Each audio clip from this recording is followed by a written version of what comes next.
বন্ধুরা, দ্বারকা এমন একটি ধার্মিক নগরী যা ভগবান শ্রীকৃষ্ণ নিজের হাতে তৈরি করেছিলেন। হিন্দু ধর্মে দ্বারকা নগরীকে সপ্তম সবথেকে প্রাচীন নগরীর মধ্যে একটি মনে করা হয়।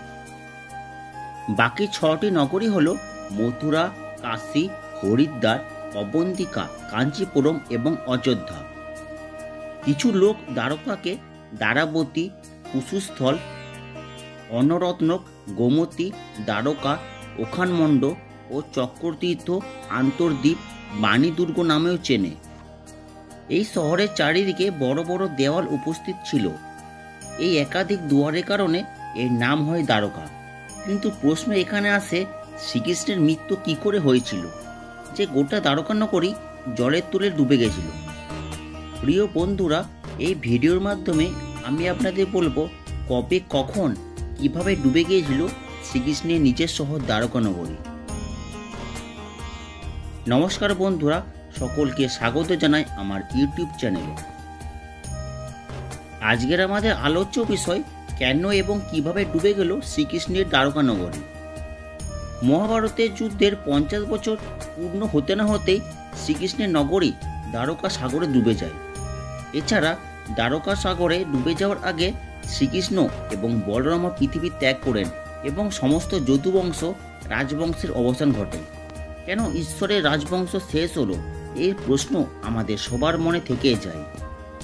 দ্বারকা নগরীকে ভগবান শ্রীকৃষ্ণের বাসস্থানও মনে করা হয়। মহাভারতের বর্ণিত কথা অনুযায়ী শ্রীকৃষ্ণ যখন কংসকে বধ করেছিলেন, তখন জরাসন্ধ শ্রীকৃষ্ণ এবং যদুবংশের বিনাশের প্রতিজ্ঞা গ্রহণ করলেন এবং তিনি যখনই সুযোগ পেতেন মথুরায় যদুবংশীদের উপর আক্রমণ করতে থাকেন। ধীরে ধীরে তার অত্যাচারের মাত্রা ক্রমাগত বাড়তেই থাকল। যদুবংশীদের কল্যাণের কথা ভেবে শ্রীকৃষ্ণ মথুরা ত্যাগ করার সিদ্ধান্ত নিলেন। মথুরা থেকে চলে গিয়ে তিনি এমন এক নগরী স্থাপন করলেন যেটি অত্যন্ত সুবিশাল এবং সুপ্রসন্ন ছিল। এই নগরের নামই ছিল দ্বারকা নগরী। মনে করা হয় শ্রীকৃষ্ণ তার কুল বন্ধুদের সাথে খুব আনন্দের সাথে দ্বারকা নগরীতে তার দিন অতিবাহিত করতে লাগলো। এইভাবে সময় এগোতে লাগলো এবং কেটে গেল 36টা বছর। 36 বছর এভাবে রাজত্ব করার পর এবং শ্রীকৃষ্ণের মৃত্যুর পর দ্বারকা নগরী সমুদ্রের গভীরে সলিল সমাধি নেয়। পৌরাণিক কাহিনী অনুসারে সমুদ্রের তলায় দ্বারকা নগরী বিলীন হওয়া নিয়ে একটি ঘটনার বর্ণনা পাওয়া যায়। প্রথমে মাতা গান্ধারী শ্রীকৃষ্ণকে দেওয়া অভিশাপ এবং দ্বিতীয় ঋষিদের দেওয়া শ্রীকৃষ্ণের পুত্র সাম্য এবং বন্ধুদের দেওয়া অভিশাপ।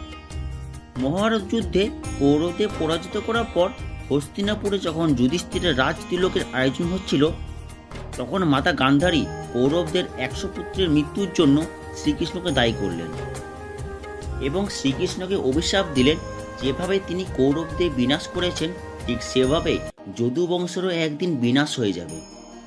আবার দ্বিতীয় সূত্র থেকে জানা যায়, মহাভারতের যুদ্ধে 36 বছর পর দ্বারকা নগরীতে বিভিন্ন অমঙ্গলজনক ঘটনা ঘটতে লাগলো। তখন একদিন ঋষি বিশ্বামিত্র, নারদ, ঋষি ভৃগু প্রভৃতি মুনি ঋষিরা দ্বারকাতে ভ্রমণ করতে এলেন। কৃষ্ণপুত্র সাম্ব এবং তার বন্ধুরা মুনিদের সাথে মস্করা করার কথা ভাবলেন। যদুবংশীরা অত্যন্ত দুর্দান্ত প্রকৃতির ছিলেন। তারা না তো কোনো নিয়ম মানতেন আর না তো কাউকে সম্মান করতেন। তারা সাম্বকে একজন স্ত্রী সাজিয়ে ওই মুনিদের সামনে নিয়ে গেলেন এবং মুনিদের বললেন, এই স্ত্রী গর্ভবতী এবং এ পুত্রলাভের আশঙ্কা রয়েছে।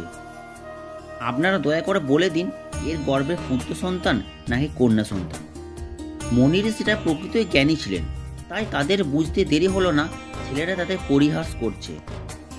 তারপর মুনি ঋষিরা প্রচণ্ড রাগান্বিত হয়ে বললেন, হে মূর্খ, তোমরা আমাদের রাগান্বিত করেছ। আমরা তোমাদের অভিশাপ দিয়ে বলছি যে এর গর্ভ থেকে একটি লোহার মুষলের জন্ম হবে, আর এই লোহার মুষলটি হবে যদুবংশের বিনাশের কারণ।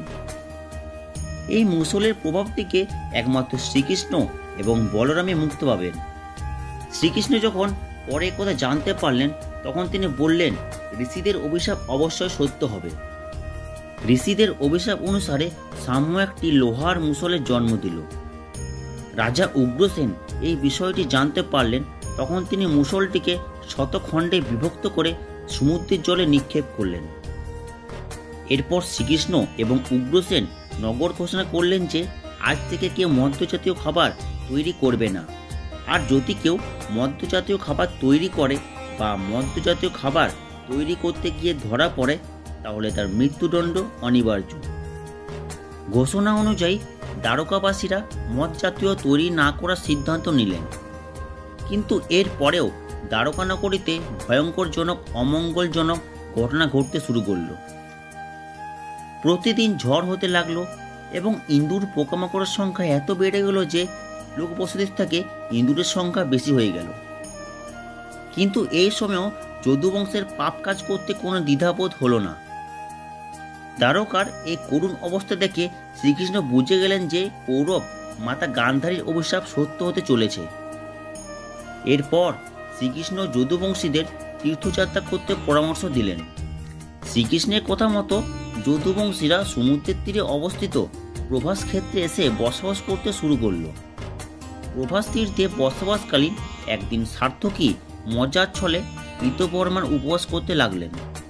উত্তরে কৃতবর্মা এমন কিছু বললেন যাতে সার্থকী ভীষণভাবে রেগে গেলেন এবং রাগের চোটে তিনি কৃতবর্মাকে হত্যা করে বসলেন। এই ঘটনা দেখে সবাই সার্থকীকে ঘিরে ফেললেন এবং তাকে ভীষণ প্রহার করতে লাগলেন। সার্থকীকে একা দেখে শ্রীকৃষ্ণের পুত্র প্রদ্যুম্ন তাকে সাহায্য করতে ছুটে গেলেন। সার্থকী এবং প্রদ্যুম্ন সবার সাথে যুদ্ধ করতে থাকে, কিন্তু সংখ্যায় তারা অনেক বেশি হওয়ার জন্য তারা দুজন অর্থাৎ সার্থকী এবং প্রদ্যুম্ন তাদের পরাজয় করতে পারলেন না এবং ক্রমে মৃত্যুবরণ করলেন। সার্থকী এবং প্রদ্যুম্নের মৃত্যু দেখে অত্যন্ত ব্যথিত হয়ে শ্রীকৃষ্ণ মাটি থেকে একটি দুর্বঘাস তুলে নিলেন। হাতে নেয়া মাত্রই সেই দুর্বঘাস একটি মুষলে পরিণত হল। এই মুষলের একটি প্রতিহাতে একজন মানুষের মৃত্যু হতে পারে। সেই সময়কালের নিয়তি অনুযায়ী সকলে সেই মুষল দিয়ে দ্বন্দ্বযুদ্ধে বেঁধে পড়ল। তাই সেই মুষল দিয়ে একে অপরকে হত্যা করতে লাগলো এবং একে একে করে সকলে মারা যেতে লাগলো। শ্রীকৃষ্ণের চোখের সামনে তার পুত্র সাম্য, গদ, চারুদেষ্ণ এর মৃত্যু হয়। এরপর শ্রীকৃষ্ণ বলরামকে সেখানে থাকার আদেশ দিয়ে তিনি দ্বারকায় ফিরে আসলেন। এরপর শ্রীকৃষ্ণ সমস্ত ঘটনা বিবরণ তার পিতা বাসুদেবকে বললেন এবং সমস্ত যদুবংশের মৃত্যু ঘটনা শুনে তিনিও খুব দুঃখ পেলেন। শ্রীকৃষ্ণ তার পিতা বাসুদেবকে বললেন যে বলরাম আমার জন্য জঙ্গলে অপেক্ষা করছে, আমি সেখানে দেখা করে আসি। এই বলে শ্রীকৃষ্ণ সেখান থেকে প্রস্থান করলেন। বনে গিয়ে শ্রীকৃষ্ণ দেখলেন বলরাম সমাধিতে বিলীন হয়ে গেছে। তার চোখের সামনে বলরামজি শেষ নাগে রূপান্তরিত হয়ে গেলেন এবং ভগবান শ্রীকৃষ্ণের কাছে আজ্ঞা পেয়ে তিনি বৈকুণ্ঠ ধামে ফিরে গেলেন। বলরামজি দেহত্যাগ করার পর শ্রীকৃষ্ণ বনের মধ্যে ইতস্তত ভ্রমণ করতে লাগলেন। তিনি একটি গাছের তলায় বসে গান্ধারীর অভিশাপের কথা বিচার করতে লাগলেন। দেহত্যাগ করার মানুষে তিনি তার চক্ষু বন্ধ করে দিলেন এবং মহাযোগ অবস্থায় তিনি মাটির উপর শয়ন করলেন। সেই সময় ভগবান শ্রীকৃষ্ণ সমাধিতে বিলীন ছিলেন। সেই সময় জোড়া নামক এক শিকারী বনের মধ্যে শিকার করতে বেরিয়েছিলেন। শ্রীকৃষ্ণের পা এমনভাবে চকচক করছিল যে ওই শিকারী হরিণের চোখ ভেবে তার তীর নিক্ষেপ করে। তীরবিদ্ধ হরিণকে জোড়া দেখার জন্য সেখানে উপস্থিত হলো। তখন সেখানে দেখলো শ্রীকৃষ্ণ যোগাস্থিত অবস্থায় শুয়ে আছে। অত্যন্ত ব্যথিত হয়ে জোড়া সেখানে বসে পড়ল এবং তার কাছে ক্ষমা চাইতে লাগলো। শ্রীকৃষ্ণ তখন তাকে আশ্বস্ত করল এবং পঞ্চভূতে বিলীন হয়ে ভগবদ্ধাম গমন করলেন।